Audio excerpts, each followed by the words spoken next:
Hello, I'm Hugo Alarcon. Thank you for the opportunity to present the result of this work, which was about the implication of CNS barrier impairment in ALS.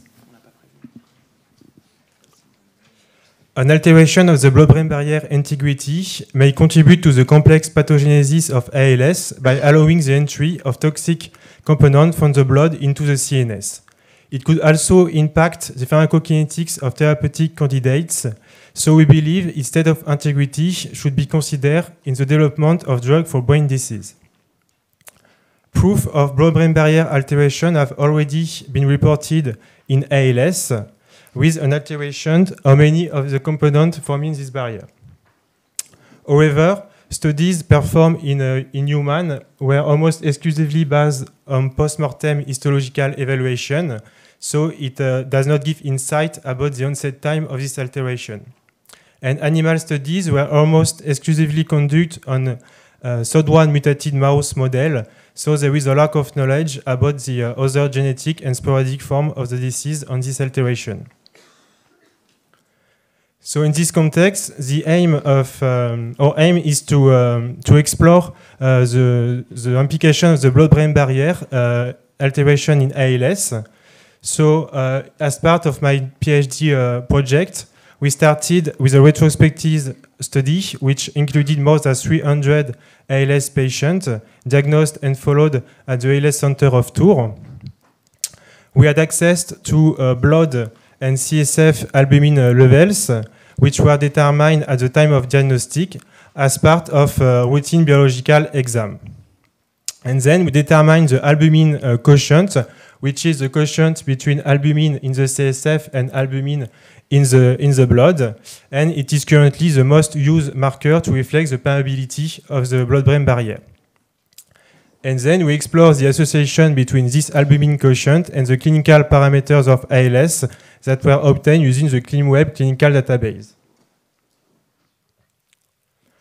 So first, we found that almost 50% of male patients had an elevated albumin quotient level according to the age-related reference limit, and this proportion was much lower in female, with only 50% having an elevated albumin quotient. And as expected of this result, when we looked at the albumin quotient as a quantitative variable, we found marked differences between male and female. We did not find differences in albumin quotient between patients having a pathogenic gene mutation and those without, whether in male or female. However, we found an association between albumin quotient and the ALSFRS-R score at diagnostic, but only in male patients. And then we performed a survival analysis and found an association between albumin quotient and survival, but again, only in male patients, as we can see with these Kaplan-Meier curves. And we confirm the independent association of albumin quotient with survival using a multivariate Cox model. So to conclude, we found that almost more than 30% of ALS patients had an alteration of the blood-brain barrier as soon as the time of diagnostic, but with marked differences between male and female. This sex-related difference was already reported in a large cohort of patients with heterogeneous disease. This difference suggests that we could use different drug strategies for the delivery of brain targeting therapeutics.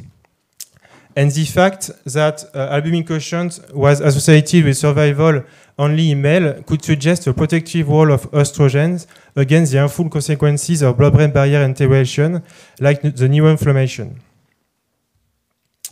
So we will continue to explore the blood-brain barrier in ALS using other cohorts of ALS patients, like the cohort from the PHRC metabals, in which we will determine the albumin quotient, but also other markers of blood-brain barrier permeability, and we will correlate them to blood and CSF metabolomic profile, as well as marker of inflammation.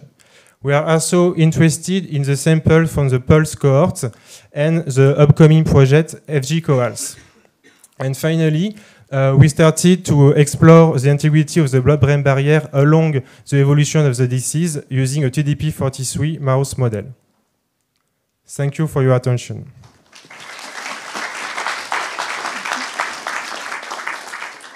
Thank you very much. We are quite late. Maybe just a short question. Yes? Thank you very much for your talk. Just one question. What does it mean, an increase in the albumin quotient regarding the blood-brain barrier permeability? In other terms, I don't remember what is the molecular weight of albumin, but it means that which kind of molecules or drugs may be able to cross more efficiently the blood-brain barrier or do not cross the blood-brain barrier.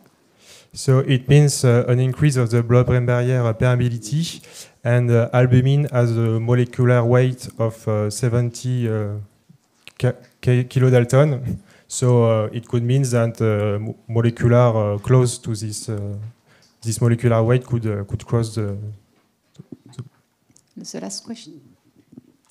Thank you. So basically, you showed that in men and women, you really have this difference, and your conclusion is that actually you would have it rather in male than in females, that there is a leakage, basically, if I understood right. So, but does it mean, because then you talk about the estrogen, does it mean that it's rather that, because there is something that impairs the measurement of what you do in blood, and this is linked to maybe estrogen in females? Or do you really have data, I don't know, in the literature that showed, I don't know, in postmortem tissues or in mice, that you really have this dichotomy between males and females?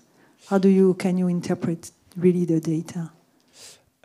So I'm not sure if I understand the question, but this sex-related difference was already shown in... yeah, you said in another cohort, but then was it correlated with what you would see in tissues, basically?